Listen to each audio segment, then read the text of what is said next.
Hi everybody, and thank you very much for joining us this evening for this webinar with Dr. Richard Pitcairn and Susan Pitcairn. Richard, of course, most of you will know he's a vet, and he was a teacher and researcher in veterinary medicine at the University of Washington. He also had a small animal practice in Oregon for 20 years, and he focused on nutrition and homeopathy. He also co-founded the Academy of Veterinary Homeopathy and the Pitcairn Institute of Veterinary Homeopathy.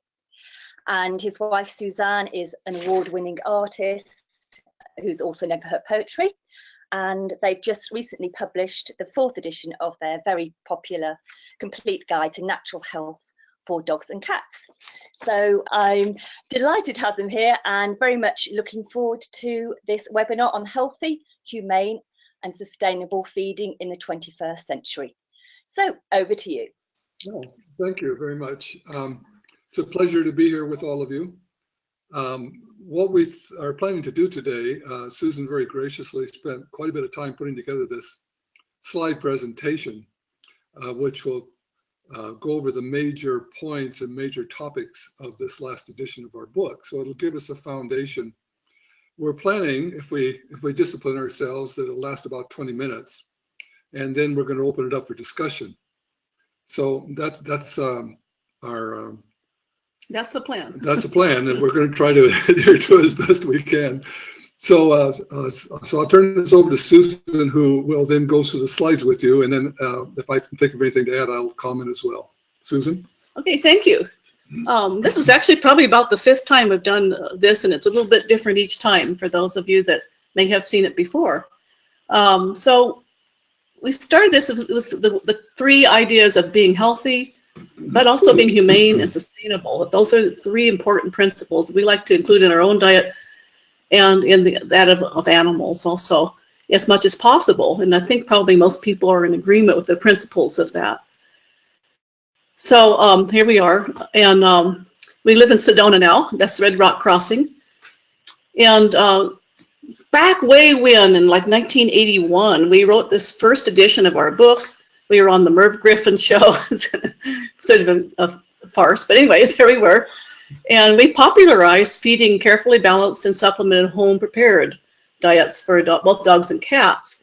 And so at that time, most people were feeding kibbles, and so we advocated basically grains and rice, grains and meat and supplements and little veggies and so forth, which we worked out and analyzed as best we could by hand back in those days. And the recipes worked well.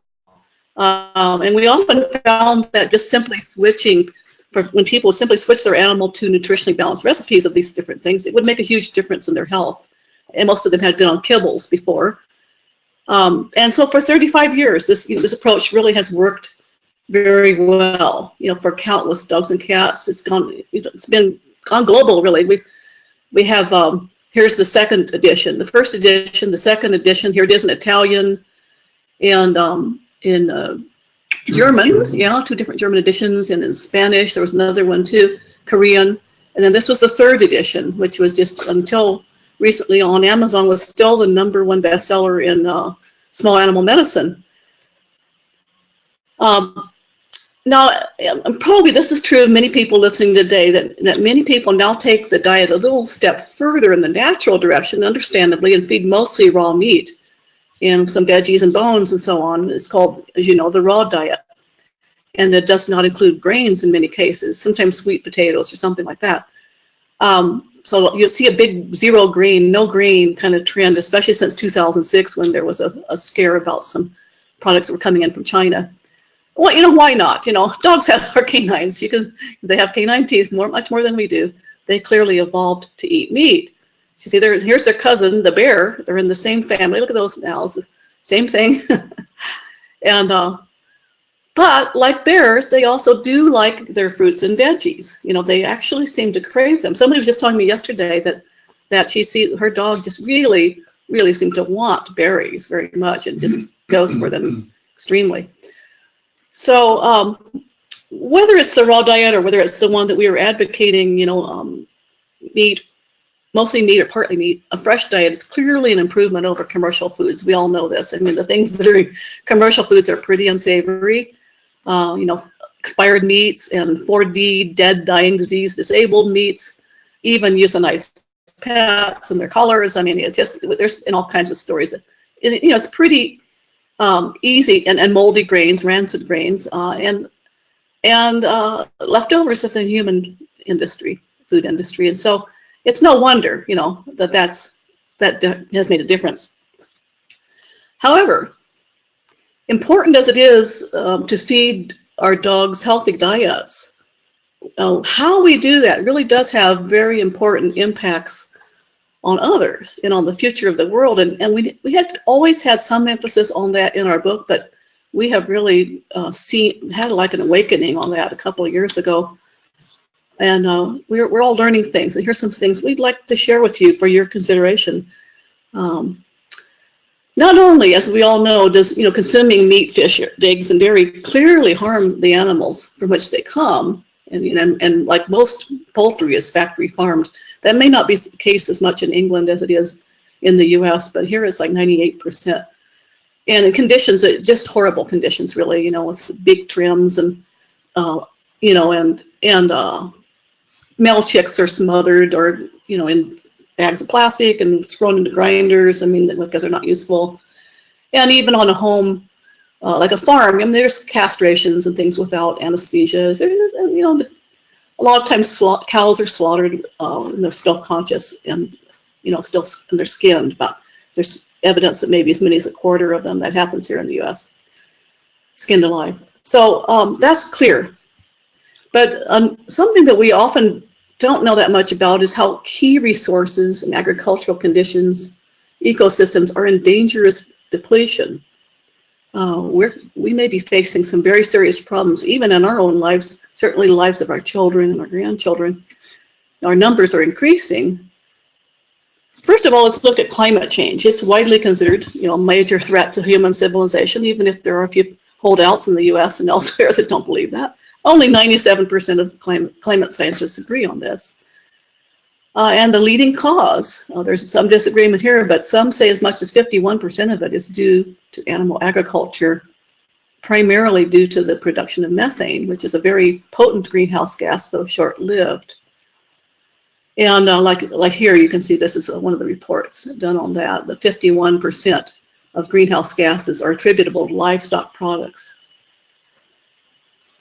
By 2025, now just think about that, that's not even 10 years from now. It has been said we may lose the Amazon forest. It's being cut down at a tremendous rate. And over 90% of that goes to grazing livestock or to growing feed for them. And much of that's imported to the West, including Europe. By 2030, there are some predictions, no one knows for sure, but the huge aquifer, the Ogallala, beneath the southern Great Plains in the U.S. could go dry. And that's one of our breadbaskets. Although most of the grains that are fed, they're grown there, and the soy and the corn is fed to animals. By 2050, 2/3 of us will face water shortages. You can see that a lot of that's in Africa and in South Asia, a lot of the warm areas in Southwest, here where we live, also even in South America. Well, a major reason for this, it can take 100 times more water to produce animal versus plant protein, gram for gram. It can take like 2,500 to 8,000 gallons of water just to produce a pound of beef.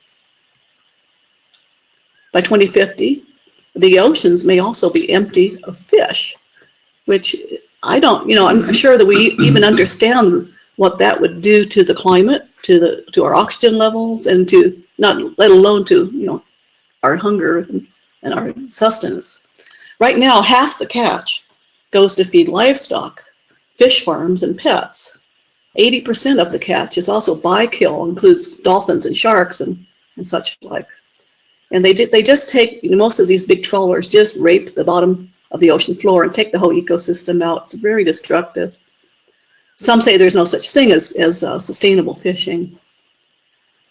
Also, the runoff from factory farms and the fertilizers that are used to grow feed crops for them is also the main cause of ocean dead zones, which are growing around the world. It's like a process called eutrophication, where there's excess nitrogen goes into the water from these sources, and it causes algal blooms and whatever that, I don't know the whole process, but it basically destroys the oxygen level for a lot of the aquatic life.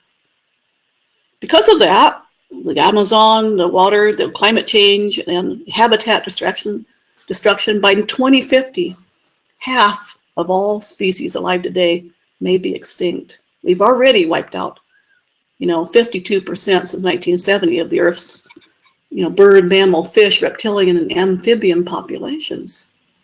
This is like the biggest thing since the dinosaurs. And again, it's due to all these things we're doing primarily to have diets that are more rich in animal foods.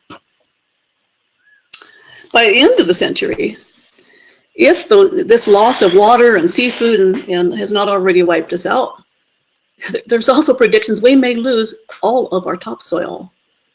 Even in Europe, in places where there's these long time seemingly sustainable farms, there's a steady loss of topsoil. This is a serious issue. Well, it's important to know that it takes about 18 times more land on average to produce the omnivorous Western diet for humans than a plant-based and a vegan one. Just having some meat in the diet. So if we continue on this course, it looks to us like we're going to face widespread human famine and drought and depopulation in this century due to our own habits. But wait, okay, there is good news. I don't want to just depress you all. Neither one of us does. What really gives us hope is that we have control over this. Getting nutrients directly from plants instead of from animals is so much more efficient. I mean, if you compare, a lot of our information comes from this wonderful film, Cowspiracy, The Sustainability Secret. It's on Netflix now, which we watched in 2014. If you look here, like a vegan diet, for one person, takes about 1/6 of an acre. A vegetarian diet with some eggs and cheese and milk and so on, about 1/2 acre. But the standard American diet, which I think is probably pretty similar to that in Europe, it takes about 3 acres a person. So that's the 18 times more than the vegan diet. And also part of the good news is right now we have enough productivity on our croplands that we could feed twice or more of the human population that we have right now. And if we would control our numbers, that means we could even actually return a lot of land to nature. Wouldn't that be beautiful? So if we want a sustainable planet, it looks like we're just going to have to consider cutting down on meat and animal product consumption as much as possible. We're not saying that everybody has to become a vegan, as we are, or that everybody can even, but that it is possible to cut down, and we should do it as much as we can.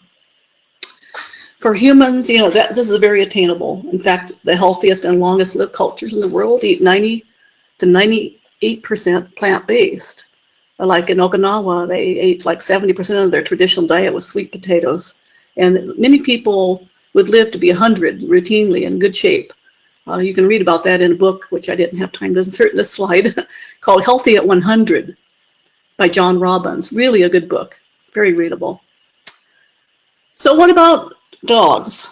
This is a dog group here. What if we could team up together with our dogs and maybe sit down and have a little bit of a talk with your dog and say, I know I've been feeding you this raw diet and you've really liked it and you've been healthy on it, but maybe there's an option. Of course, for an animal that's really used to it, it's older or sick, maybe it would be harder to change, but there's some good news about it. But before we look at the health aspects of it, let's just look at what would be the ecological impacts of it. So we asked, what if that was the case? And we working with those numbers from Cowspiracy, we found some amazing things. So a 70-pound dog, let's say, if they were eating a balanced, nutritionally complete, plant-based diet instead of raw meat, here's how much you would save the planet each day on average. 2,200 gallons of water, 60 square feet of rainforest, 90 pounds of grain, that's like, 3 big 25-pound sacks and some, 40 pounds of CO2 equivalents, enough fuel to drive 91 miles, and 2 animals' lives. So that's actually about twice what a person would say. Because they eat, let me go back to this, how I show you how I figured this. So I'm figuring that based on the caloric need, they, most of the calories coming from meat, it would be about 18 ounces of meat would be needed a day for this 70-pound dog. And the average American eats about 9 ounces a day, and that's how these figures were calculated by others on Cowspiracy. And so I'm just doubling them. All right, so over 11 years, let's say this dog lives 11 years, look what it adds up to. Almost 9 million gallons of water. I can't even quite conceive of what that looks like. 5.5 acres of rainforest, 180 tons of grain that would feed a lot of people that are starving now, about 1 billion in the world. 80 tons of carbon dioxide equivalents, enough fuel to drive 365,000 miles, that's many times around the earth, and 8,000 animals' lives. You've got to figure all the fish and so forth that goes into feeding, like even the meal that's fed to livestock. And you might think, wow, they don't eat that many cows, but it depends on what they're eating. It's all averaged out. So there's this food writer, Michael Pollan, you've probably heard of, and he's written The Omnivore's Dilemma and other books, and he estimates that a sustainable amount of meat for a person would only be about half a burger, about 2 ounces a week. Okay, and we're talking about 18 ounces a day for this dog. I mean, that's a huge amount more than what would be considered sustainable. I mean, they don't even talk about animals in these films. We're kind of broaching this topic, I think, as far as we know, among the first. I've seen a little bit of stuff online on the subject of the ecological impact of meat-fed pets, but back in the old days when we just fed the leftovers, the kibble stuff, maybe it was more sustainable actually. So we decided to do an update. Goodbye to the old book and the old ways of feeding, and hello to our new edition. And here we are, a little bit older, a little bit wiser. And this over here in the corner is one of the recipes that one of the people who collaborated with us on our new book created for a boutique kind of dog food kitchen in New York City, and that this is a well-known vegan dog food brand. Anyways, first we looked to see, before we got into all this detail, if dogs have ever done well on plant-based diets. We asked around and we heard from some people who had been kind of familiar with this, about 100% could do it. So we looked and see what kind of results. And it seems very counterintuitive, right? And it's surprising to us too, as it may be. Here's what we found. First, some 11,000 years ago, the early dogs adapted away from their wolf ancestors and were able to digest the starches of civilization. Their amylase genes actually increased in number by quite several times. So people have learned this in recent years from sequencing DNA from wolves compared to 60 dogs belonging to 14 breeds. And they came up with this, a Swedish geneticist. And then this is just, I think, about the same study here. And so what they're saying, like back in this last one, is like Fido may prefer steak, yeah, but its digestive system is actually geared up for rice and potatoes. And that dogs evolved to eat a much more varied diet than wolves. And the same thing happened to people at the same time, when people became farmers.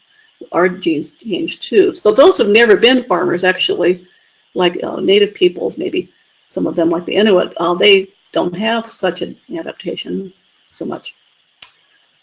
Okay, now the next thing, we looked and we found that ancient writers actually recommended feeding mostly grains, beans, and whey to dogs.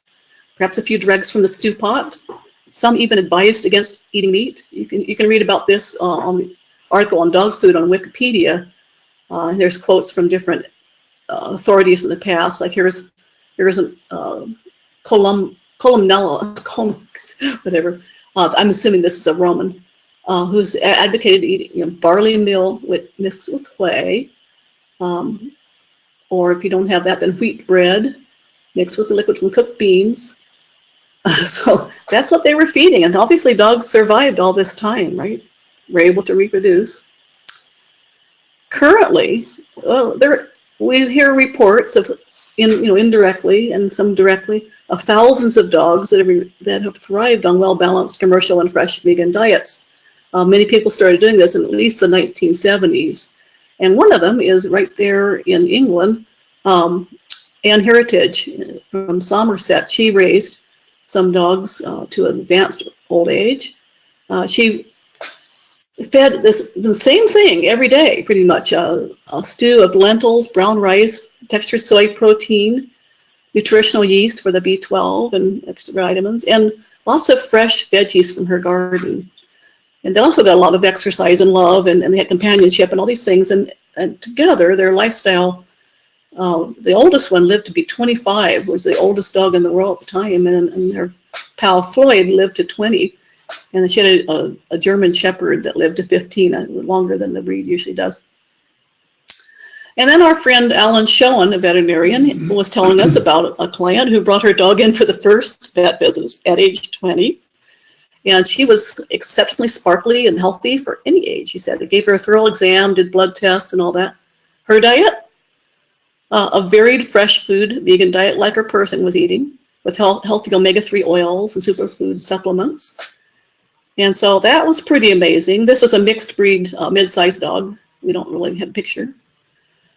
In fact, though, a number of veterinarians actually have been advocating and feeding vegan diets, especially to dogs, such as Dr. Andrew Knight, who's British and Australian, and he's more of an ethicist, really, but he's written a lot on this. And then Lorelei Wakefield from Pennsylvania in the U.S., and she's done some studies also. Dr. Armighty May from Los Angeles. She has a website called veganvet.com. And then James Peden, an important figure. This is his current dog, and he started out with dark hair and dark long hair, but anyway, he looks quite different. But he and his wife approached us back actually in the 1980s, saying in Oregon when we were living there, saying that they had developed some products to help be able to feed cats on a vegan diet. We were thinking, no way, and it turned out their cat was hunting, so we thought, well, that doesn't really prove that it works. So we kind of blew it off at the time. I wish we paid a little bit more attention. But meanwhile, the Pedens developed these products, including Veggie Dog, which help animals to eat a more balanced and complete vegan diet. So they would have things like B12 in it, and vitamin D, and zinc and choline and different things that just can be a little bit low on plant-based diets. Although there are plenty of people who've done it without this. These veggie pet products are now produced by this company who sold to Compassion Circle, and we consulted with those folks in formulating our new recipes. We wanted to see, they were updating the formulas, and so we worked together and did a lot of calculations and made sure that their recipes and that our recipes were all nutritionally complete and meet the official feeding standards. And we were using the American Association of Feeding Control Officers for our guidelines, how many milligrams of this or that were needed per 1,000 calories.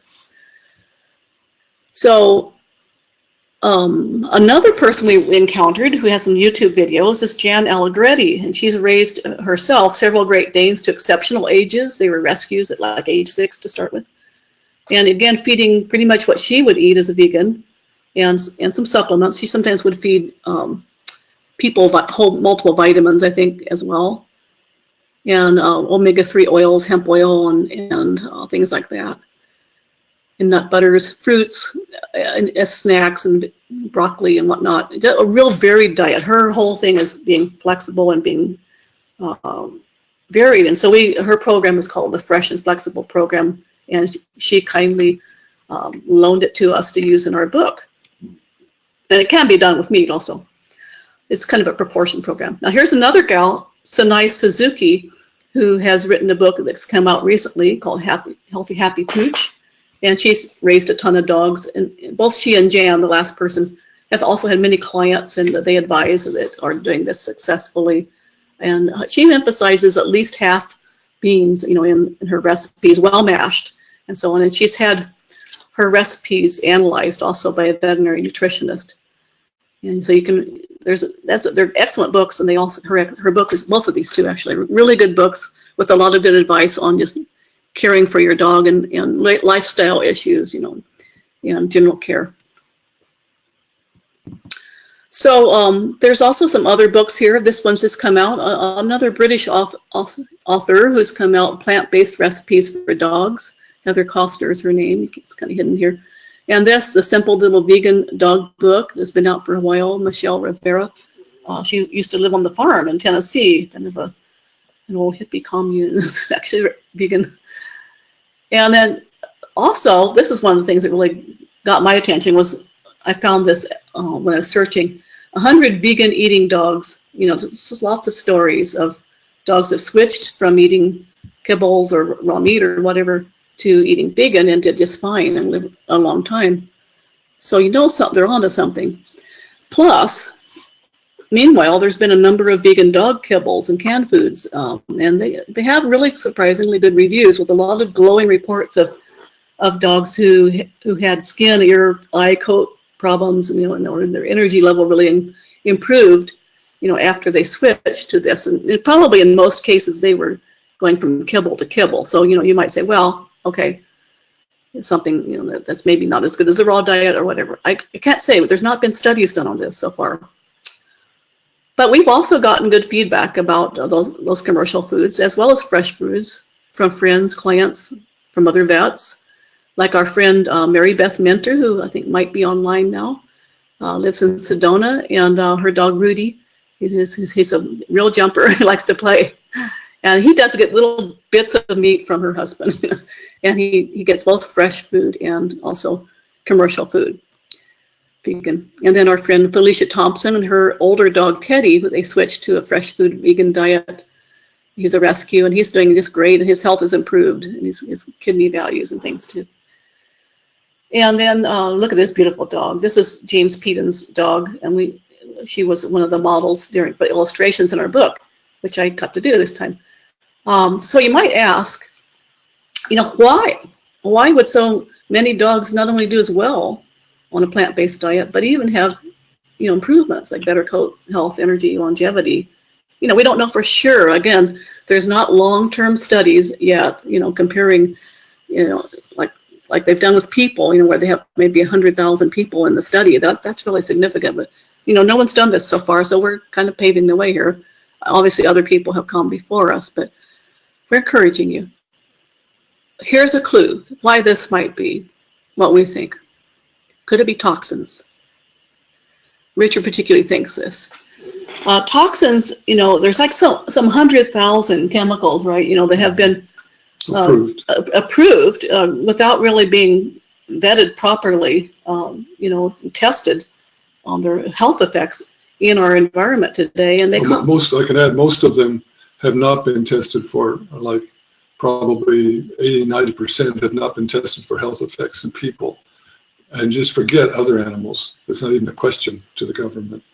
Nor to veterinarians, but it is known that some, I've heard different figures, but actually some more like even 90 to 95% of environmental toxins come into our bodies through one way, eating animal foods. Well, the reason I had this tuna here is that they concentrate up the food chain, and particularly that's why they're in fish, large ocean fish like tuna, because they eat fish who eat fish who eat fish. Now, because I might add, if you don't know, that what she just referred to about concentration is called bioaccumulation. And the significance is that every level going up the food chain, the animals eaten by other animals, it's concentrated by many thousands and thousands of times the amount that's in their tissues. And sometimes millions of times more than the amount in surrounding water, like dioxins or things like that. So, and because these toxins concentrate in fatty tissues where they get stored because the body doesn't know what to do with them, they're especially high in milk, cheese, butter, eggs, and fatty meats. And there have been tests done to prove that. Also, studies have found, for example, this was several decades ago, I'm sure it's more than this by now, that meat has 14 times more pesticides than plant foods, and that's not even organic plant foods. And dairy, like 4.5 times more. We were vegetarians for a long time, and I kind of shudder to think how much we took in through all the cheese we ate, you know, and all the butter and milk and eggs and so on, because they're all very high-fat foods. Meat is too. Meat is actually usually more fat than it is protein. I don't know if you knew that. I didn't really quite appreciate that until I started doing some nutritional analysis. So now adding slaughterhouse waste, like the 4D meats and fish meal, to animal feed, which is done routinely, even for our herbivores like cows, and also to pet foods, this just compounds the problem. It's easy to disguise all this in kibbles, especially because they're just mixed together, you know, extruded in high heat, and they add yummy flavors and stuff. So because of this difference, this is why studies have also shown that vegans' bodies have far smaller levels of pesticides and dioxins and persistent organic compounds and so on. 99% of US mothers' milk has significant levels of DDT, but just 8% of vegetarian moms in one test. Here, a test was done with 35 times more chlorinated hydrocarbon pesticides in breast milk of meat eaters than in vegetarians and vegans. Now, had they even just compared it to vegans, it would have been even, I think, different. More different. If I might add here a comment, just so you understand the significance of this, you might think, why are we talking about breast milk? Again, going back to the idea of a food chain, that is starting down at the bottom with microorganisms and plankton and up to plants and then to animals and animals that eat other animals and so on. And it's getting more and more concentrated. The top of the food chain, at least in the US, is human beings, dogs, and cats. So they're going to have the most of these contaminants in their bodies. There's one level above humans, dogs, and cats, and that is babies, because they feed off their mothers. So the reason for studies looking at breast milk is because they're going to find the highest levels of chemicals that are possibly present today. And indeed, here's an example where they've comparing vegans. They did have one test here that it's only 1 to 2% of the levels of toxins that there is in the population as a whole. So this could also be why 8 out of 10 of the top food allergens for dogs are actually from animal-based foods. We've got beef, dairy, eggs, chicken, lambs, and pork, rabbits, and fish. Now, wheat and soybeans are also on that list, but maybe that's because those particular plants have been heavily treated with Roundup, with glyphosate, and so on, as we all know. Wheat is treated to dry it out before harvest, and then soybeans, of course, are one of the primary GMO crops. So one of the things we looked at here was the glyphosate issue, which accumulates in most of us and in livestock that's fed these things, and then that's been found to be in their tissues too. I could add to that too. A study came out a few months ago here in the U.S. that 98% of people in the United States have Roundup in their urine. And a German study linked it with levels of chronic disease. Like, this correlates really well, and with things like also gluten issues, celiac disease, leaky gut, and so on. It may be actually causing leaky gut. So, and then this is just showing how wheat has been having more and more herbicides applied to it. Some 97% of spring wheat and some 61% of winter wheat, just to dry it out. And so there it is, desiccating non-organic wheat crops. That's what's been happening to our bread. It doesn't happen so much in Europe, and that's why a lot of Americans who travel there find that they digest grains from bread and wheat better there. A special concern for pet food is heavy metals. It's extremely high in many commercial pet foods, and we can assume also in fresh foods. Particularly be aware of mercury in seafood. It really concentrates there. Arsenic in chicken. Arsenic is actually fed to chicken. It's to control parasites, right, Richard? It's an organic arsenic compound that's to control coccidia and also to give the flesh of the chicken when it's eaten to have a better appearance to people. So important. And then lead in bones. Lead is in the same place on the periodic chart of the elements as calcium. So sometimes the bones will take up an exceptional amount of lead. We actually had to stop recommending U.S. Bone meal many years ago because of contamination with lead. So this is a study that has been done. You can find it on the truthaboutpetfood.com. And the most outstanding things that really got our attention was like mercury. It was like 30 times the reference dose limit for humans in cat food, and kind of comparing it pound per pound. And mercury was 120 times more in dog food samples that were done. Pretty shocking. So all right, so let's move on here. Now that we kind of figured out that this looks like a good idea, we decided to come up with a bunch of options in our book. We still have ways that you can feed meat if you want to do it, so don't think that's entirely plant-based. It's not.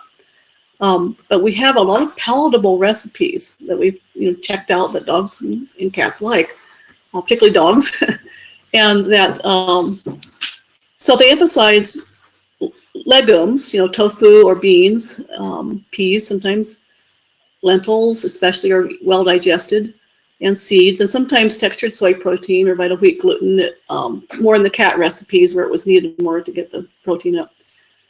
And they're all carefully analyzed. This stew here, lentil stew, is in our book, and it's based on that, as best I could figure it out, on the same thing that Bramble ate, the one that lived to age 25. And savory stew is similar recipe, a little bit more yummy and people friendly. It's got tomato and stuff in it. It's very good. And then Malibu stew is this beautiful mix in collaboration with Shuna Deguchi of Malibu Dog Kitchen in New York. And you can see the ingredients on the lower part here, and here it's mushed together, and she sells it fresh. But you can make it. Wild tofu is just something, this is actually for cats, but dogs would like it too, and it just really works well for them. Matches their protein and fat needs with added nutritional yeast. Dog garbanzos. Okay, this is what this gal eats. And she primarily it's garbanzos, and with some supplements, a little bit of veggies and this and that. But you can see their recipe from, if you buy the Veggie Dog supplement, they have recipes with it. And this particular one, dog garbanzos, which we've also put in our book, is the primary food eaten by Jasmine Rose, this great dog here. And a lot of dogs and cats both like garbanzos, which are kind of high in fat compared to other beans. And then we also have some like tofu meatloaf, bean burgers, tofu noodles, burritos, and so forth. Different kinds of just things that you can eat yourself. So we call them pets plus people recipes. And the point is to make it easier for you than ever to fix fresh food at home. And the new supplements are these Veggie Dog and Veggie Cat supplements, which we talked about. It replaces our old healthy powder. It's a lot easier and it's more complete. And they source them well. This is a company that's owned now by a naturopath, very conscientious.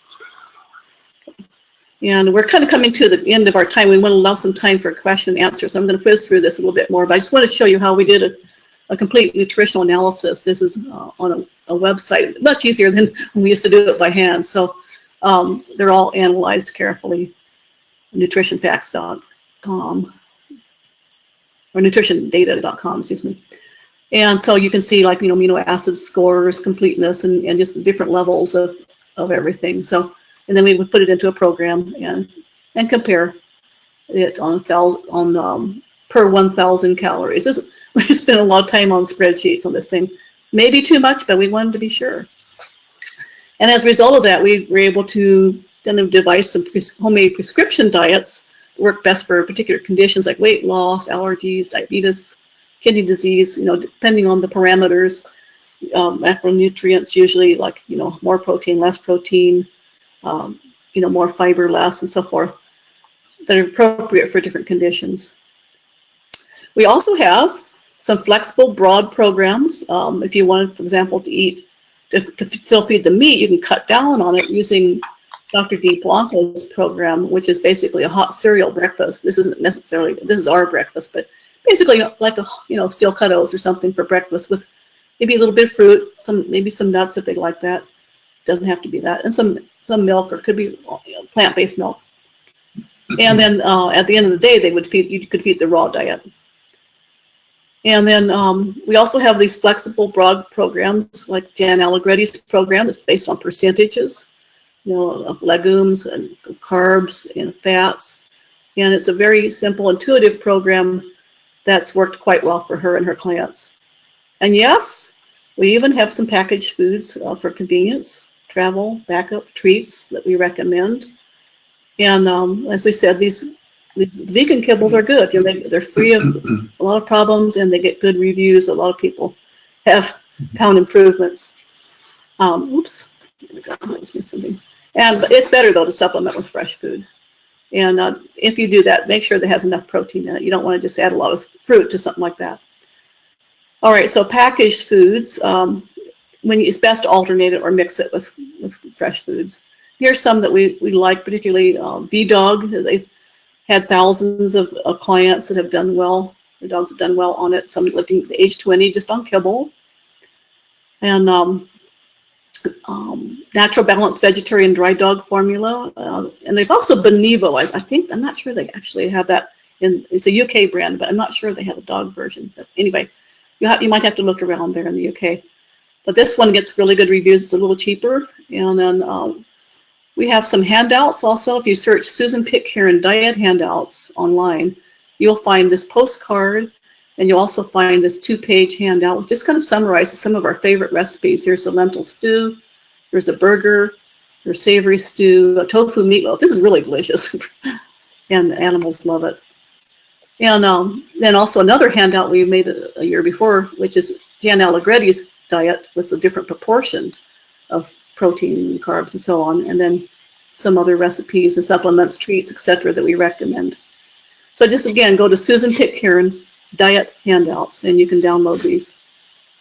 And while you're at it, you might look at our handout for feeding yourself a more plant-based diet. I mean, again, you won't have to do this 100% of the time or at all, but I'd say, give it a try for a while and see how you feel. A lot of people, their health actually improves. So now it's time for some questions and answers. So we'll switch it over now. Okay, well, thank you very much. If anybody wants to type any questions in the chat box, I will read them out. I'll kind of start with one. I love this idea of pets and people actually cooking meals for both of you at the same time. I think it's great. You mentioned the supplement Veggie Dog. I'm not sure that that's actually available in the UK. Do you know if there's anything similar?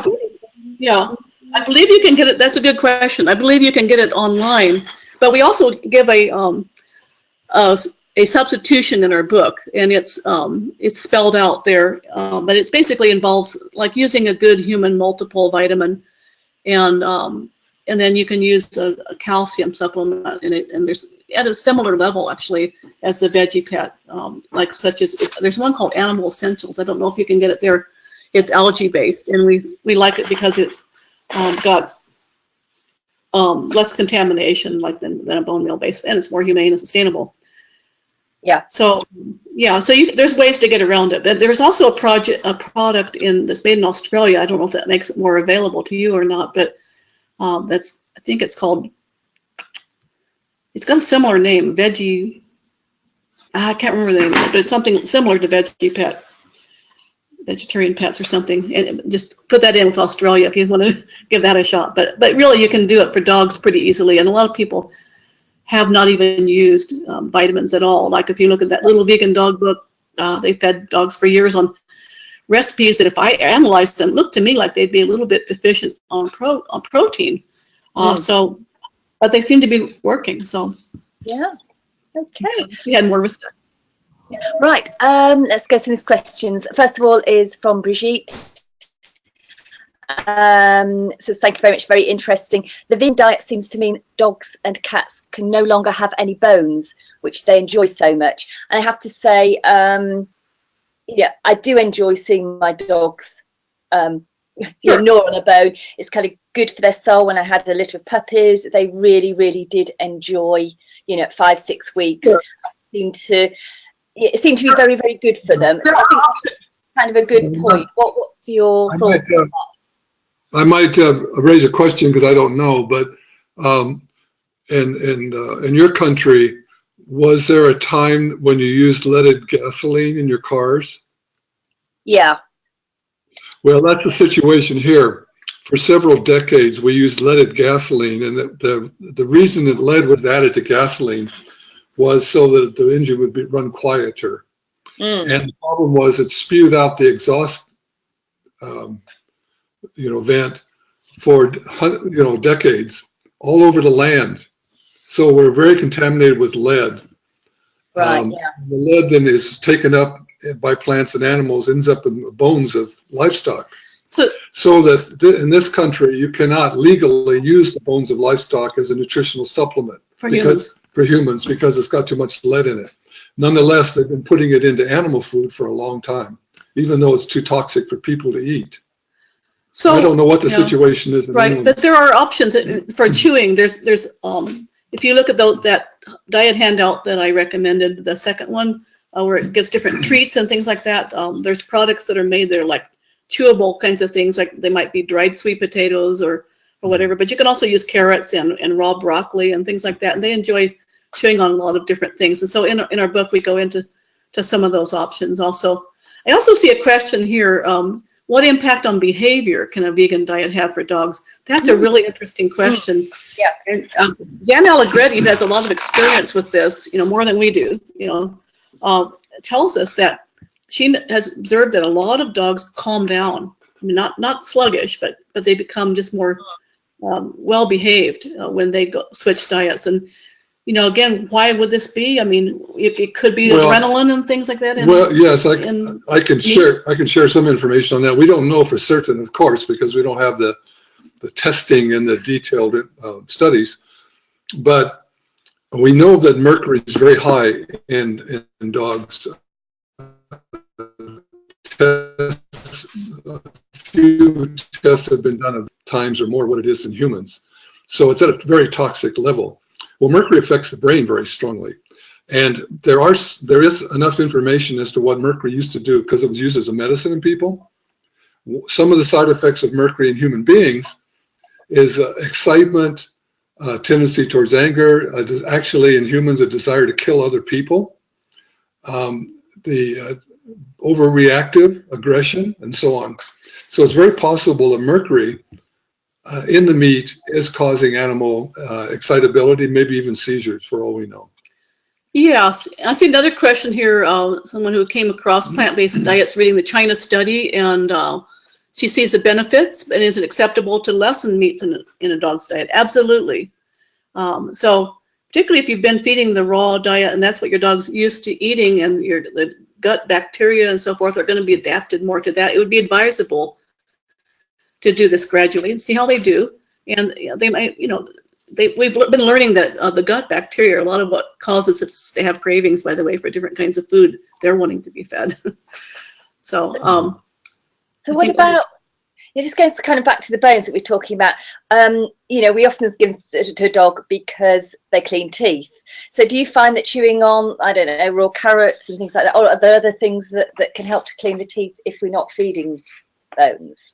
Or do you find that if you're feeding a vegan diet that actually the teeth aren't getting as much tartar on them? And right, that's a good question. And our impression from what we hear from different people is that it's necessary it can be helpful to brush the teeth, and also that the chews and so forth are important. I think I've just kind of watched that one. Yeah, it's something that we don't know for certain. That's a good question. I think those are the kind of things we have to find out. In other words, one way of putting it is the physical action of chewing bones to clean teeth is a reasonable trade-off considering the possible toxicity from eating the bones themselves. Yeah. That's what we don't know. Right. Going back to mercury, for example, a very common symptom of mercury are affections of the mouth, gums, and the gums become inflamed and red. There's more calculus built up, and so on. Lead also has some effects on the mouth. So, we don't really know the answer to that. It may be that doing it occasionally is fine. It's really a dosage. How much, if they are taking lead or mercury from the bones and other things, how much of it can they tolerate without getting sick? That's what we don't know. Then someone asks, is there a way for testing for mercury? She's talking about a hyper kind of dog. And another good question. And yes, there are ways to do that. And there's laboratories that can do that. We have I think we put that in the book, but I know we did that in a seminar we've done recently. There are labs that will test for heavy metals. But again, it's a little more complicated because these metals tend to get stored in tissues. Like Susan was saying, it gets stored in fat and other places. So you can test the blood, but it doesn't necessarily tell how much is stored, you see. It's a little tricky. Mm-hmm. So there are sometimes procedures where you can give a chemical that draws it out of the tissues, and then you can test it. I don't know if I would go that far myself, but some say that I think it makes a lot more sense just to avoid taking it in. But you might want to know, and I've heard that the fecal tests are probably the best ones. And someone asks, how long will mercury remain in the body? Your whole lifetime, unless you are able to eliminate it. It's not. The body doesn't know what to do with it. See, that's the problem. It's like it's not a mechanism for really getting rid of it. It may gradually go down. But believe it or not, one of the sources of mercury for environmentally is from graveyards, because they found that decomposing bodies release mercury into the environment. I didn't know that. Well. So it's there all your life unless you can stop putting it in. A lot of mercury comes from just odd things you wouldn't think, like gold mining and other things like that. And a lot of it spreads over the ocean where it concentrates into fish. Let me see if there's any questions. The primary source in our culture is from burning coal. Yeah, someone's posted the links to our handouts here. Good, thank you. And let me see any other questions we missed here. Thank you for your compliments there. And what about raw vegetables versus cooked vegetables? I know legumes and beans. Right. We're having to, we have to cook, and I stick things in the slow cooker and just leave them, which is great. Right. But what about raw is it okay to cook absolutely everything, or should the dogs be having I wish we had a definitive answer to that. We've seen people doing both, and generally the people who have been doing it the longest period of time seem to cook them more, I'd say, but the like strawberries or something like that, fruits and so forth, are often fed raw, like they would get it in nature. But generally speaking, and also especially with legumes, it seems to be important to cook them well. And I want to add on this topic of digestion that many people do find it's helpful to use digestive enzymes, and so they'll sprinkle that on the food. So that's something we also mentioned in the book, and you can monitor the fecal material to see if there's evidence of undigested food coming through, and either mash it better, like really mash the beans and so forth, and the grains, and cook them well, or else add the digestive enzymes. Yeah. Now, any other questions or comments? I imagine that for some people, you're probably going, no. So let us know if that's what you're thinking. Our own thoughts about this are just that the environmental, and for, at least here in the U.S., the humane issues are so extreme that we really have to start thinking outside the box. And we are so encouraged also just to learn that in history that dogs have done actually quite well on bread, and a little bit of beans and stuff. So they're more flexible, I think, than we give them credit for. Yeah, I think probably most of it, we don't kind of have any experience of this to fall back on, and I think that's kind of one of it's kind of new territory, isn't it? And I think until maybe asked us in 6 months' time, it will be actually interesting if anybody actually did take the plunge and to come back and actually say, well, how are your dogs? How did you find it? How did you, did they help you see better? A slow cooker, someone suggests, and that, yes, we use a slow cooker for our own diet too. There's one called Instant Pot. I don't know if it's available. Instant Pot in the UK, probably it's on Amazon, and it's a lot of people that we know are just loving it. You can just push the bean button and walk away. And then somebody says also that I've been busily avoiding grains all this time. I've had a dog, but what are your views on this? Yeah, the grains. We recommended cooked grains from the first edition of our book and have never changed that. I don't know why people stopped using them. There's no scientific evidence that they can't use them. Right. If you Google the subject, can dogs digest grains, or we found several veterinarians that said this did not come from the profession. And there's been a lot of research done by dog food and cat food makers to see whether they can digest carbohydrates in various levels and so forth. There have been studies done with young dogs, feeding them basically primarily grains, cooked grains up until adulthood, and they've done just fine with no symptoms. They find close to 100% digestibility. So this one veterinarian we found, her view on it's from Animal Medical Center in Chicago, I believe it was, Donna Solomon, I think. She says, you know, this probably is just kind of a hype in a way to sell, you know, more new kinds of premium dog foods to people at premium prices. And so a lot of it did begin with a pet food scare where there was a grain product that came in from China that was contaminated. Our book sales really shot up at that point. People thought, oh, we better feed a fresh food diet and know what's in it and feed everything organic and so on. But also the efforts of Billinghurst and others in the 1990s, kind of concurrent with the Atkins diet, Zone diet, eat for your blood type diet, and all these things are basically diets to get people to eat more meat and less carbohydrates.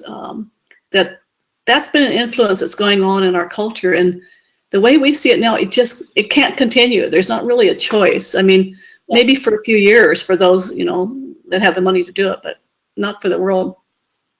I might add too, just so you understand that, I want to emphasize that I think a lot of the chronic diseases we're seeing as animals go through their lives and get older. For example, they're saying now in this country, in the U.S., it's now estimated by veterinary profession that 1 out of 2 dogs will have cancer in their lives. This is unbelievable. Right. And I think a lot of it is these chemicals that are accumulating in our bodies, many of which are carcinogens. And they're finding, for example, in testing in people, up to 300 chemicals in our tissues. And dogs and cats, when they've been tested, have as many or more. There's not as many tests in dogs and cats as in people, of course. But when it has been done, they have higher levels in humans. So I think a lot of what you're facing when you have illness, not necessarily that it occurs when they're younger, but as they get older and accumulate more of this substance, you see.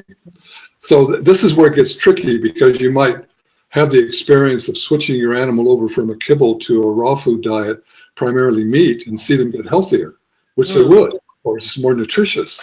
But as the years go by and these chemicals build up in their tissues and they develop other problems, then you're not going to know that it's due to the meat you've been feeding. And your veterinarian's certainly not going to know that either. They're going to be using drugs to suppress symptoms, and you're going to find yourself into a very difficult situation at that point. Yeah. Are there any other questions or concerns?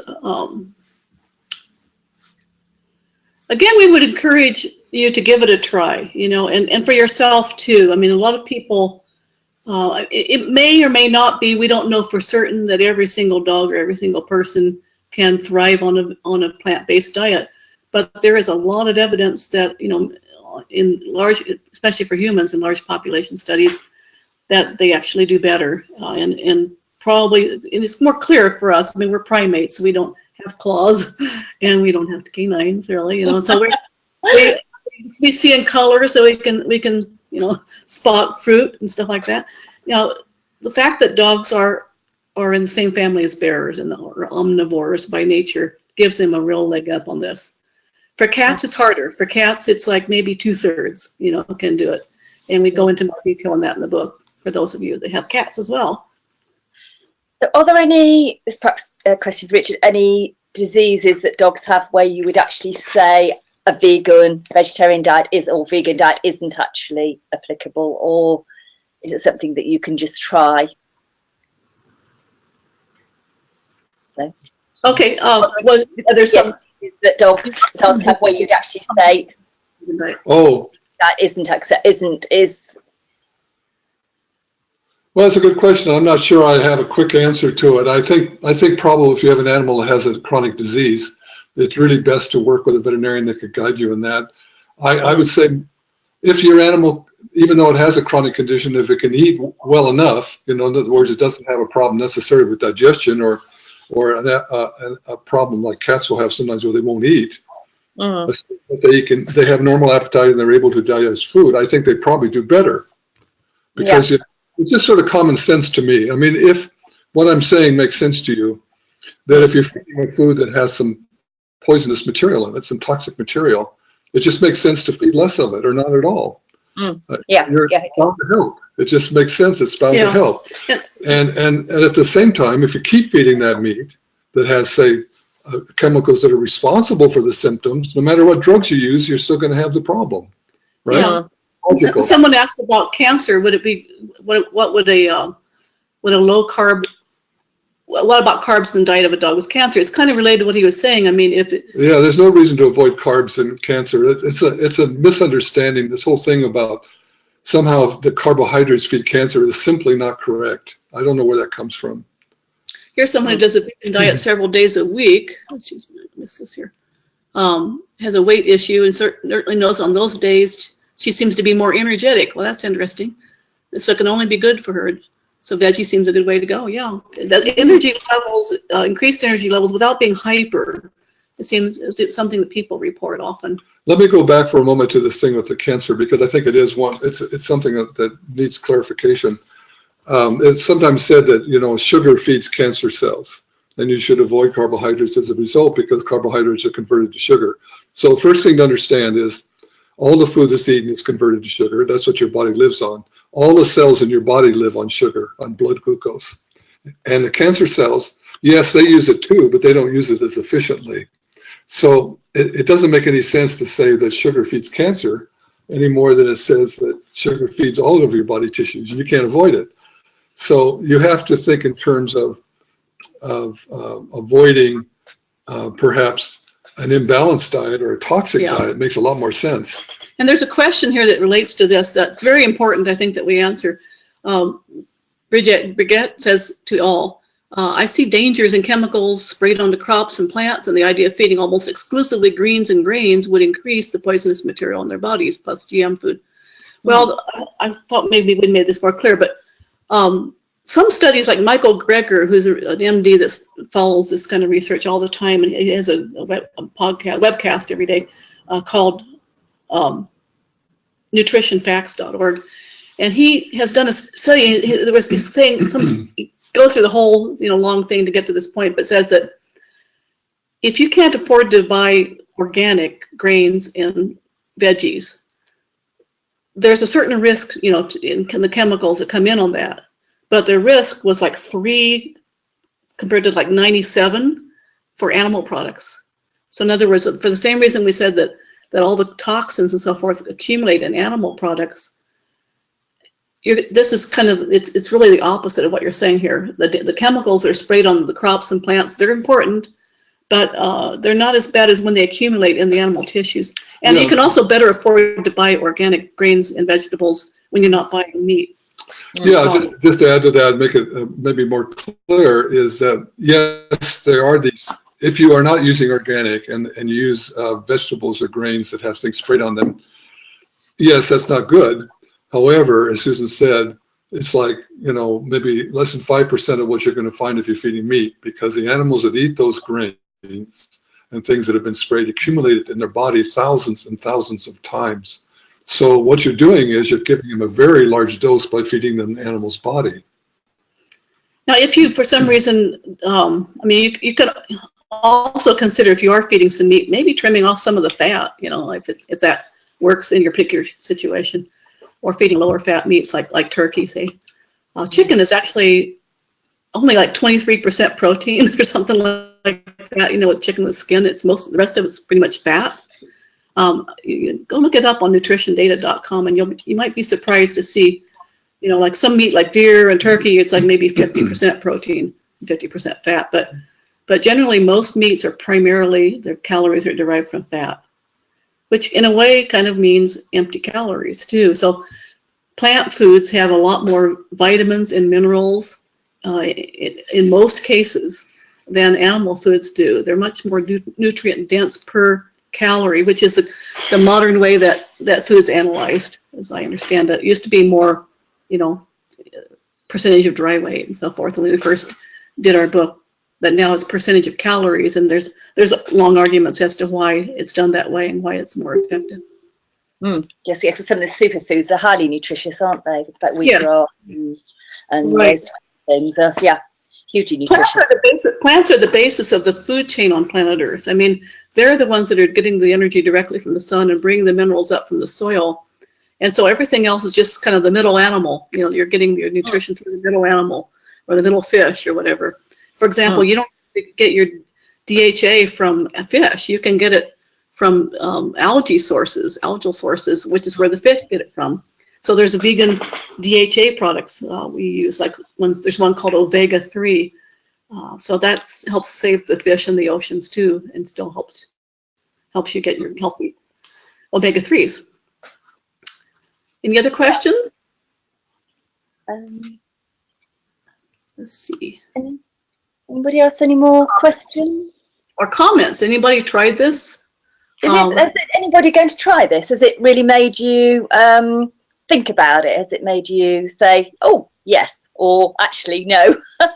Any comments on it? Yeah, it certainly made me. Think. Or maybe it's just planted a seed. It's something you need to think about, and we encourage you to look at our book too, and you can get it right now on Kindle if you wanted to. No shipping overseas, and check it out. Or try those recipes online that we have done, and just see what your dog thinks of it. You might again want to mix it, maybe 50-50 with the current food, and just see what they think. See what you think of them. Yeah. Do you find it actually any dogs that really don't like these kind of recipes or not? Have you found? Dogs are pretty. They eat a lot of stuff, right? Cats are a little different story, but dogs will eat many things. Aren't quite as discriminating they'll eat poop, right? So. No, we haven't particularly found that some will still prefer, meat if given a choice. I mean, a lot of people will too. It has a strong flavor, a lot of salt, and a lot of chewiness and all that kind of thing. So one of the things that we find actually with ourselves, even in terms of palatability, is if you're switching from a more meat-based diet or dairy-based or whatever, eggs and stuff, and you're missing some of those kinds of foods, and this would apply to your dog too. Look for the kind of flavor that's maybe really what you like about it. You like the saltiness, the creaminess, the chewiness, the texture. I mean, what is it you're missing there? And there are substitutes that give you that same kind of palatability, like that tofu meatloaf. I mean, carnivores love that. I mean, human carnivores love that, and dogs love it too. So I shouldn't say carnivores, but meat eaters. Yeah. So. Tofu actually has a lot more protein in it as a percentage of calories than most meats. It's like 40% protein, and a lot of meats are like 25-30%. Like a hamburger is like maybe 25% protein, depending on the level. I think that's a very, very good point. I think we don't actually appreciate how nutritious these other foods are. Right. I think that's a really, really important thing to. And check this out too. Like different species have different protein needs. Okay, and we know this partly by the levels in their mammalian milk. So like for humans, for example, it's only human breast milk is only like 6% protein as a percentage of calories, 6-7%. Brown rice is like 10-11%. Potatoes, you can live on just those foods alone. We can. For dogs, they need like 18%. So we definitely calculated the recipes with that in mind. So like the tofu meatloaf, for example, is more than enough protein for your dog. For you could just use it as an entree and have some salad and fruit or potatoes or something on the side. Yeah. So I can just see me and my dog sitting down at the same table, eating the same dinner. Yeah. Why not? I've seen those videos where the dogs are kind of, you've seen those where they're kind of eating. Yeah, that's right. Yeah, absolutely. Yes. Thank you for your comments, Sarah. Somebody said makes sense. It's nice to hear these things from people, because we do feel like we've gotten some flack from people, who say, "Oh, this is like so unnatural, it's cruel," and you know, and it's not cruel if they're thriving and they're doing well and they like it, and think of the cruelty it's saving, you know, all those other animals, right? Yeah. So one of the things we really try to emphasize in this book, and Richard even has a poem in there, you know, is just, if you love animals, why not use this as an opportunity to express your love for all animals and also for the planet that we live on. You know, love is something that's really universal, true love, you know, as opposed to attachment. And so we wanted to find a way to bridge to that greater love. Yeah, and I kind of wonder if some of people's reluctance is the fact that they don't want to face up in some respects to that animal cruelty, and that it's easy to kind of turn a blind eye to it, isn't it, and not actually think about, you know, what you're feeding your dogs, and Mm-hmm. so I just wonder if some of the kind of reluctance to look at this is I don't really want to think about it, I just want to feed my bag of kibble. Well, and people don't like change. Human beings resist change, you know, but you can embrace change and realize, and it's for me, it's given me a strong sense of purpose the last few years. Someone says, I feel a little depressed when I think about what's going on in the U.S. environment, ground's been lost. Yes. Yeah. This is something we can do. It's the most important thing any environmentalist can do for the planet. Look at the huge difference it makes. I mean, if you add up those numbers, 1,100 gallons of water a day, you know, that's huge. Incredible. Yeah. You can do it today, you know, and you can do it in the next meal you have. You know, you don't have to do it every meal. Don't beat yourself up if you don't do it all the time, or you feel like a friend was telling us yesterday, she just seems to do better if she has meat about every 10 days. All right, you know, that's what you need to do.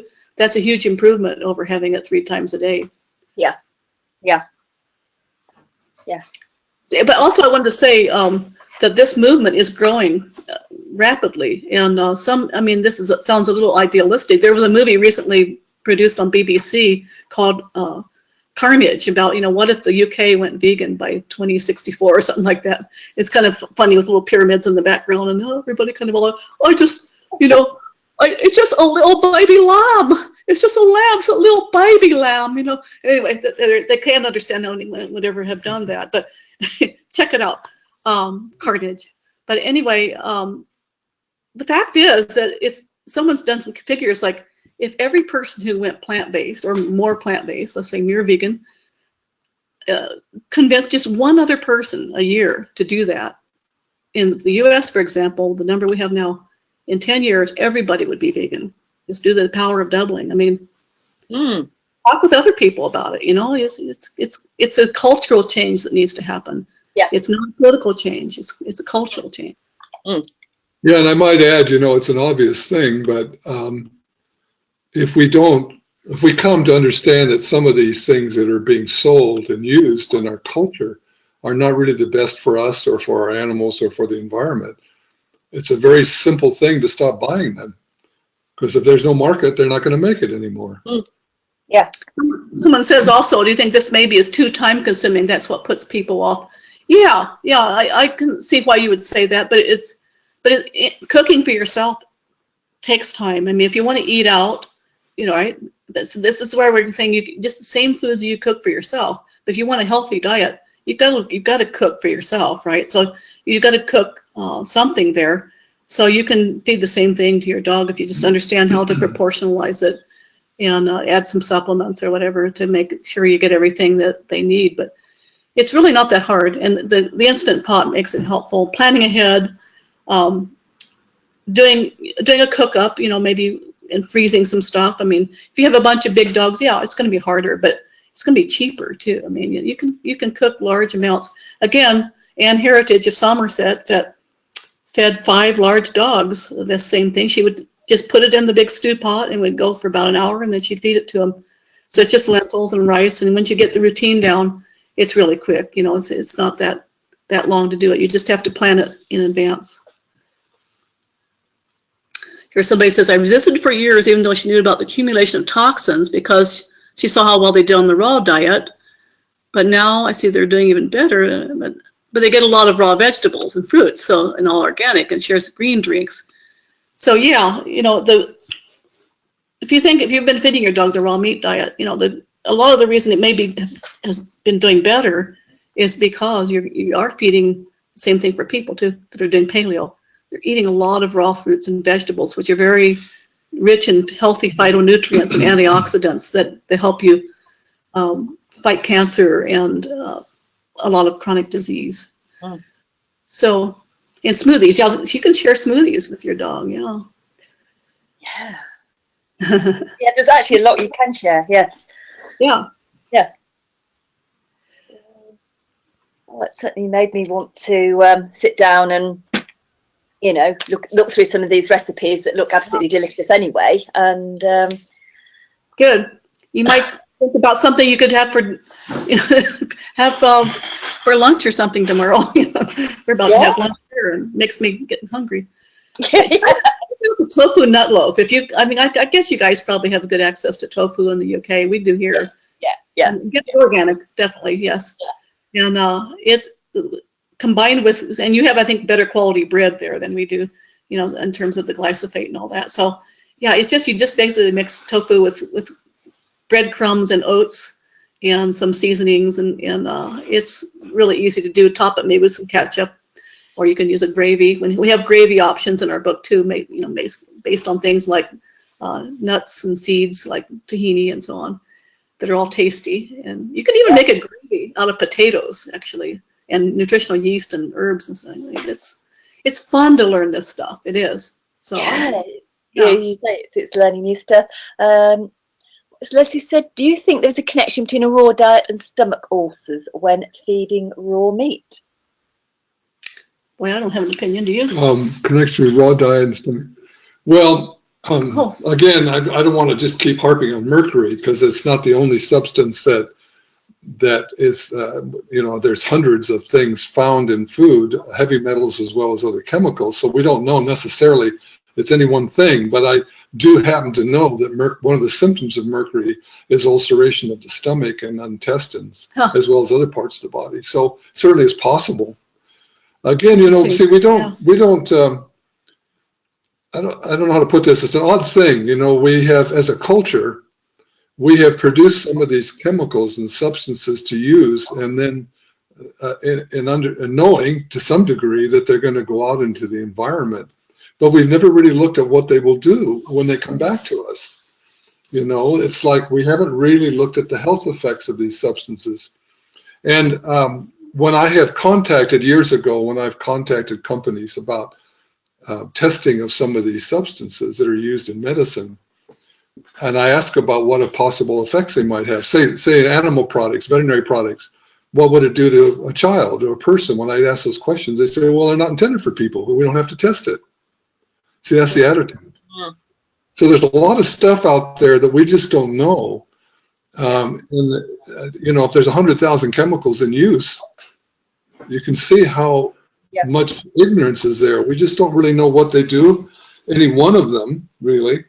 And then even more so, what do they do when they're combined together? And there's 100 of them in the body. You see the problem? Mm-hmm. And these studies just simply aren't being done because as a culture, we do not yet have enough interest in it as a factor of health. But we're going to have to, though. Or we're going to at least have, again, there's an imperative here. We're not going to have a lot of choice. When we start running out of water, we start running out of a viable going back soil. For example, to me, it's an obvious thing. I don't know how you guys would hear it, but let's say you take like I mentioned, how much cancer there is now, how it's a growing epidemic in animals and people. Well, it's obviously not a genetic problem. There's not enough time for that to develop. So it's going to be an environmental cause. Do we look at that seriously as why it's increasing every year? How about hyperthyroidism in cats that didn't exist 30 years ago, and now it's an epidemic? When Richard started practice, things were very different in 1965. Yeah. When I started in practicing in 65, cats had no gum inflammation or mouth problems. And now look at how much of it there is. Well, a lot of this is environmental toxicity. And the veterinary profession is simply not looking at this factor. It's just not of interest to them. I'm generalizing. There are some that are interested, of course. There's a few.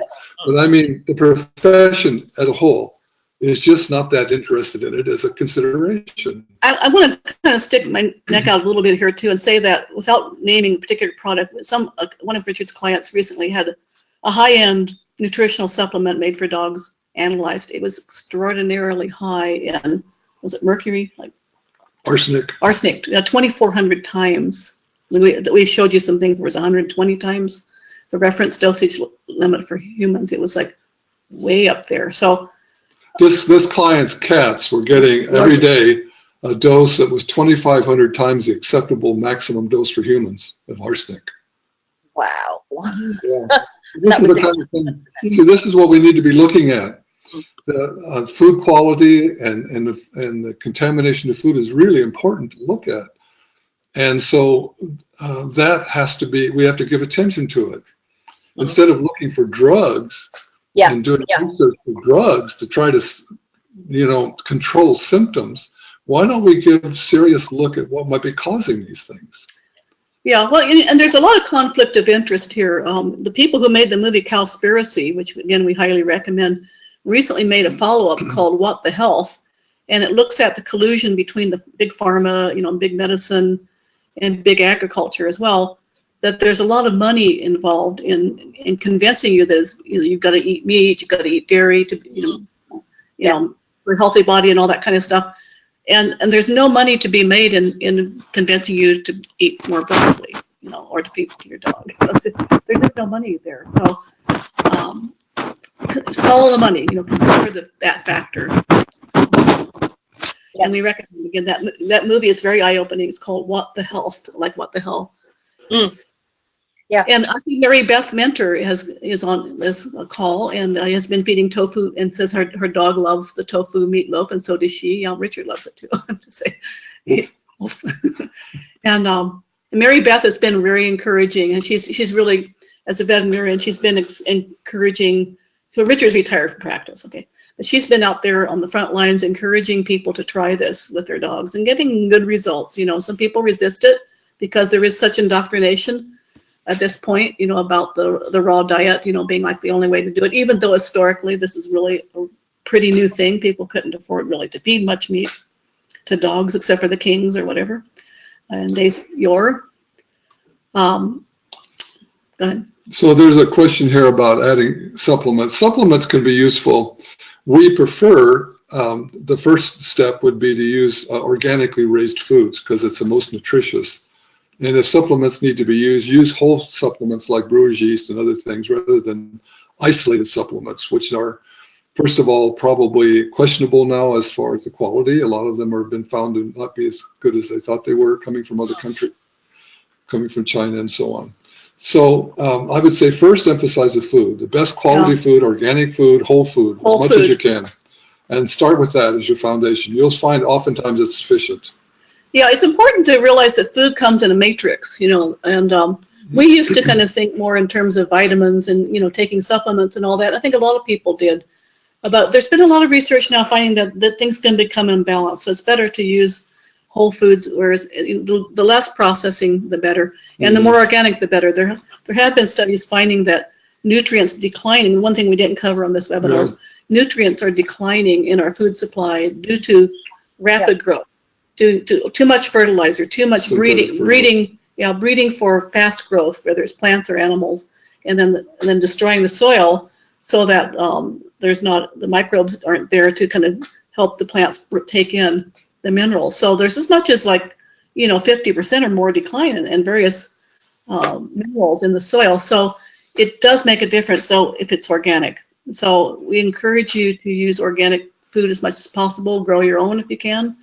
One thing we did find in common, I noticed talking with different people who've been feeding plant-based diets, whether they fed kibble or whether they fed the same thing over and over again, or whether it's fed a varied diet, I think there was one that a lot of them were feeding greens and vegetables and things like that supplemented to the diet. So it seems like that's an important thing. I know it is for people. And it seems to be important for dogs as well.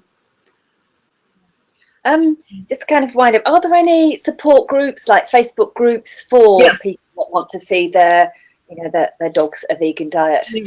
There's one, I think it's called Vegan Dogs. I think there's another one called Vegan Dogs Thriving.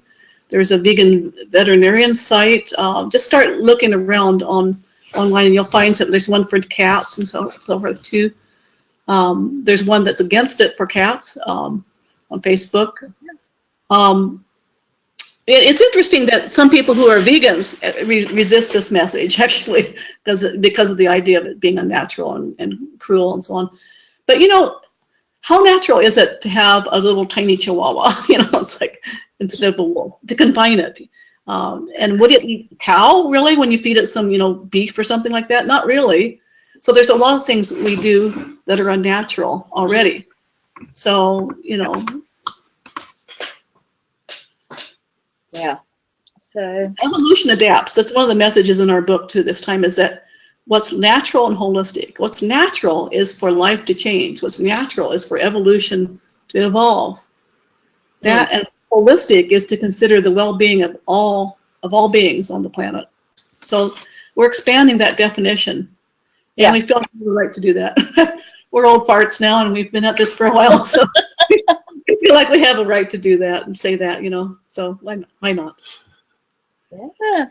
So if anybody has any more questions, please type in the box. Otherwise, we will look to wind up there. I think it's been absolutely fascinating. It certainly made me want to go, you know, think about this more. It's kind of challenged my thinking, and I think perhaps given me the confidence to actually take that step, because I kind of knew about this stuff, but it's just taking that step forward. So also there's been a lot of pioneers that have come before us. I mean, really, I mean, we through the years, even when we did our first edition of our book, we weren't the first ones to do what we did. We just popularized it more. Like Julia de Barclay-Levy was all about, you know, feeding raw meat and stuff to dogs, and we weren't sure it would work, because back in those days, you know, all you had to do was feed kibble to dogs, like what the veterinarians were brainwashed to believe. So we're doing the same thing. We're following in the footsteps of the pioneers, and we're validating it, and we're kind of doing research, and we're testing it out, and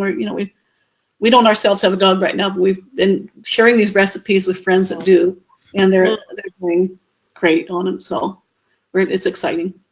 Yeah, well, I think if anybody does try it, then obviously, you know, I'm sure you'd love to hear the feedback, because sometimes you kind of have to take the plunge and just say, well, actually, what's it doing to my? Is it actually helping them?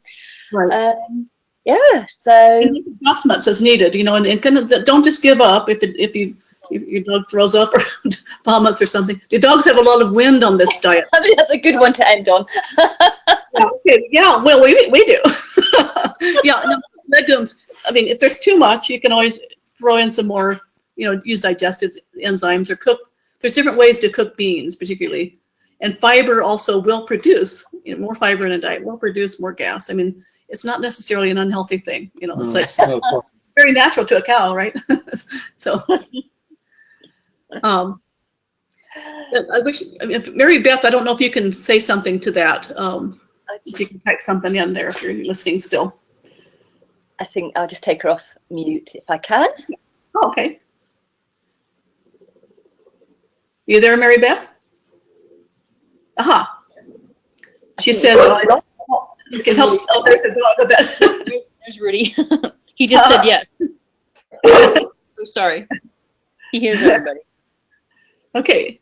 Yeah. Oh, well, you know, it depends. I think they get used to it.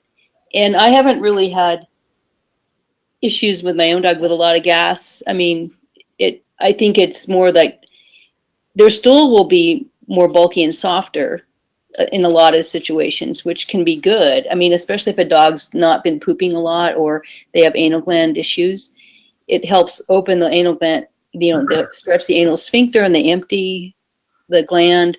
That's a benefit a lot of times that people will mention. But I you know, if there is gas, then certainly maybe use some digestive enzymes. Mm-hmm. With your clients, have you found that are trying this, have you found this as a complaint very much? Not really. Not too much lately. It depends on the dog. It would, you know, depend on if the dog is maybe having some trouble digesting in general. You know, I'm also using homeopathy too. Mm-hmm. But it really, the joke is sort of like gas, but I think it's, people think that. I can't say that's really been a lot. I mean, maybe some foods more, but it's not a big problem. Yeah, and if you can identify certain foods, maybe, you know, or if it seemed to have problems or whatever. What about vomiting? Have you found much with that? No, Good. I mean, no, not at all. I think it helps a lot of animals that have been vomiting because they're, not doing well with the other foods. And can you give your opinion also on that question that was asked earlier about the cooked versus raw vegetables? Oh, well, I think some of it's like some dogs really like raw, but I think, definitely like if it shows up in their stool, watch their stool. If you see pieces of like carrot or other foods, that means maybe you need to either blend it more or you definitely cook it. Yeah, you would want to cook things like potatoes and yams and things that ordinarily are cooked. Citrus vegetables. I mean, sometimes I'll just like in the tofu loaf, Susan, I'll just like kind of grate some carrot raw and some beet, but it kind of cooks in there. Yeah, right. Yeah. That's and I got that report from another person too that's been using the tofu meatloaf, and she puts in things like butternut squash and so forth into it also, and her dog really loves that one. Yeah. Just be careful when you add. Don't worry about it too much. But I mean, if you're looking at these recipes and it's like right on the borderline of being enough protein, you have to be careful not to add too much more starchy vegetables or whatever to it without maybe increasing the protein source. That's all I would comment on that. When you modify, people always want to modify our recipes, I notice. So somebody says, what about steaming vegetables? Are you still there, Mary Beth? Yeah, that's good. Steaming is good. Yeah, definitely. If you like if you do the cook pot thing, I mean, if you put the vegetables in, it all kind of cooks together. Yeah. I mean, if you look at the commercial cans, which there are more and more good ones, they're all cooked, right? It sort of becomes more like, a cooked product. Yeah, it can look like that, certainly. And some dogs, depending on their taste, some of them want a little more fresh. I mean, or just see what your dog likes. They definitely have tastes they do and don't like.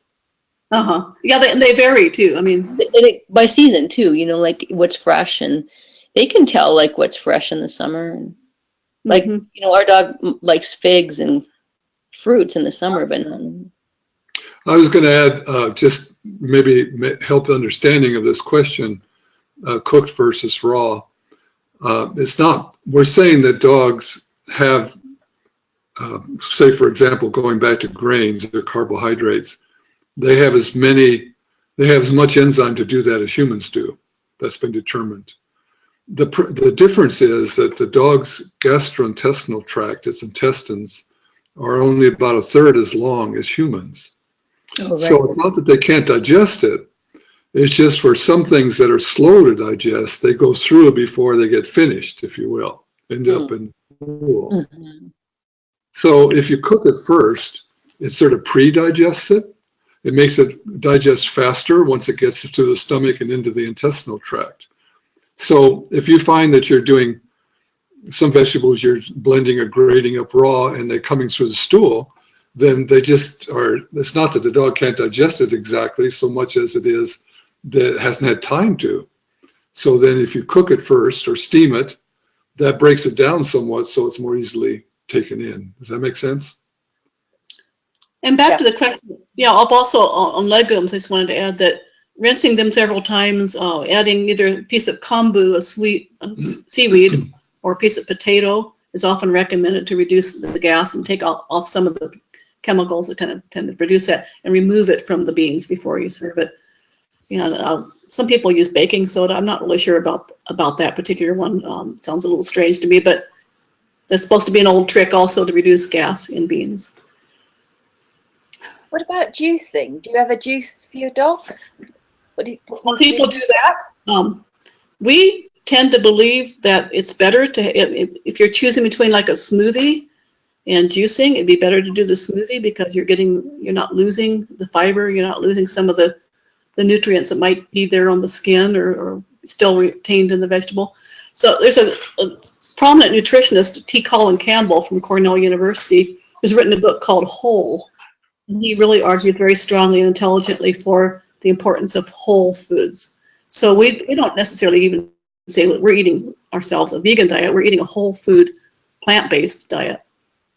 So we don't particularly advocate a lot of these fake meats and fake cheeses and things like that. I mean, they're good for transition. They're okay, you know, but you don't want to live off of that or have your animal live off of that either. Even if you had a little Chihuahua and you could afford to do that, it'd be better to feed more fresh foods that are whole. I mean, particularly, like, for example, some people have a complaint now. I'm surprised it hasn't even come up about soy foods. I mean, soy's gotten a bad rap. It used to have a good rap. It's gotten a bad rap in the last few years.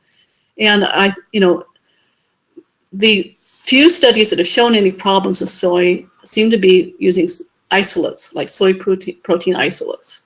So you might want probably not organic. Yeah, and probably not organic. So they haven't really compared those two things either. So, but the thyroid issues and all these kinds of estrogen issues, that's all bogus stuff. If you look it up, Google is soy safe online, and you'll see several good articles on that by experts who know something about it.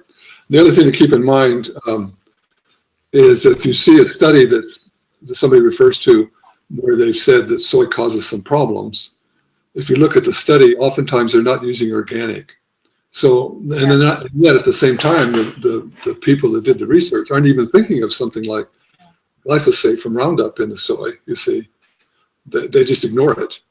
So it's not really fair to say, oh, well, the soy itself is harmful in some way, if they're not considering how clear the source is to start with. You see, that's why some of these studies are confusing or contradictory.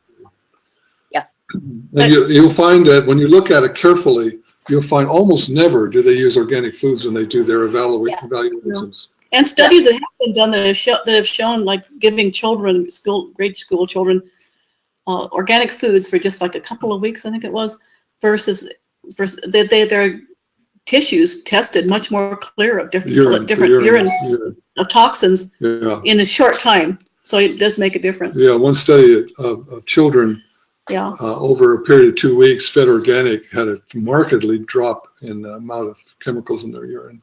Yeah, somebody adds that T. Colin Campbell said the anti-soy propaganda, a lot of it's coming from the meat and dairy industry. I think that's probably true. You see a lot of it on the Weston Price Foundation, in particular, who seems to have a real anti-soy, anti-vegetarian agenda, and they are largely supported by the small, humane, whatever, meat and dairy farmers. Another interesting thing is about soy is oftentimes you hear people say, oh, it has estrogen in it. Well, first of all, it's a plant estrogen. It doesn't act in people, or it acts very, very little, if it does at all. And secondly, the amount of estrogen in dairy products is many, many, many times what's in soy. And it's real estrogen. I mean, it's real estrogen. It's mammalian estrogen. Yes, it acts in humans and not a dogs and phytoestrogen. cats. It's much more potent.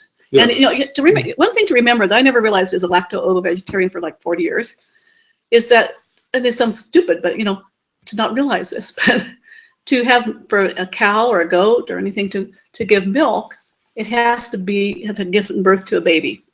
And that means pretty much every year they have to be made pregnant through artificial insemination, which is what's called the rape rack.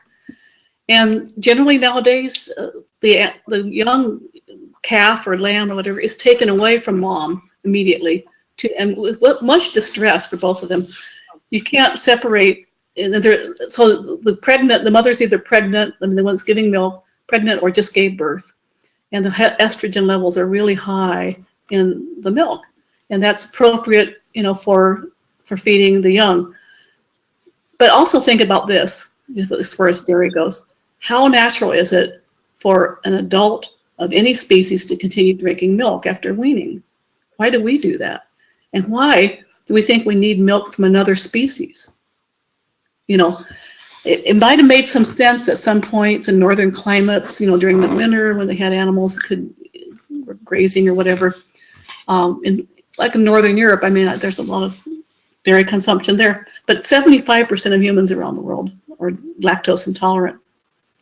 I mean, and milk is one of the big allergens also in dogs and cats. To have milk after weaning. So.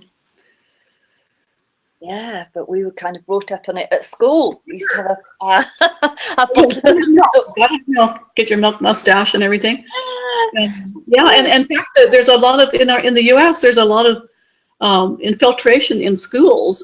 They put actually big ads up on the gym or whatever about milk does a body good and so forth. And there's a lot of collusion going on there and a lot of misunderstanding. And and during World War II, when people in Scandinavia were deprived of dairy products and meat, actually a lot of things improved, like osteoporosis declined and things like that. There's things that are kind of counterintuitive. Yeah. And other parameters improved, and then when they went back on their usual diet, it got worse again. Studies have shown that the women that use dairy products have more osteoporosis than women that do not. And the reason that's thought for that is that when you're that it acidifies the body basically to have dairy products and meat, and that this means that the body has to take out calcium to buffer the acid in the blood, and that this is what's it actually takes out as much calcium as it's giving you. And calcium is not the only thing in what makes a healthy bone. It's really a matrix of protein that's there, and it includes other minerals and so forth. So pure calcium is chalk, and it's pretty crumbly stuff. So there's a lot of things that we need to re-examine. Yeah. In general, Richard and I met years ago at a Krishnamurti conference, and it's kind of been a theme of our lives to, like he sort of taught for many years, to question things, to inquire. Don't just take things on authority. And that includes a lot of the people who question things. Sometimes people question things and it becomes a fad, and it's not. It just becomes repeated. A phrase that's repeated, like, "Oh, soy's bad," or "wheat's bad," or whatever. Mary Beth is an example. Was telling us that she used to, she was tested to be celiac positive or whatever. I shouldn't say this personal, but anyway. But she does fine with wheat now. It's like you just yeah. We're more adaptable than we think. Yes, I think we are. Okay, well, I think we will wind up there. I think it's been absolutely fascinating. It's been an absolute pleasure to talk to you both. Obviously, wish you all the best with the new book, or the fourth edition book, which looks fantastic, and hopefully, I'd love to hear from anybody who actually does try this, and give you some feedback, because it would be really interesting to just see if it helps us, if it helps our dogs, if it sorts out any of the the medical issues that we've got. So we wish you all well, and we wish you courage and also integrity in what you do, and just know that this can be a very joyful thing to do. It feels really good to live in alignment with your values of caring for all animals and caring for the world that we live in. Yeah. Okay. Well, thank you very much. Thank you. Bye now.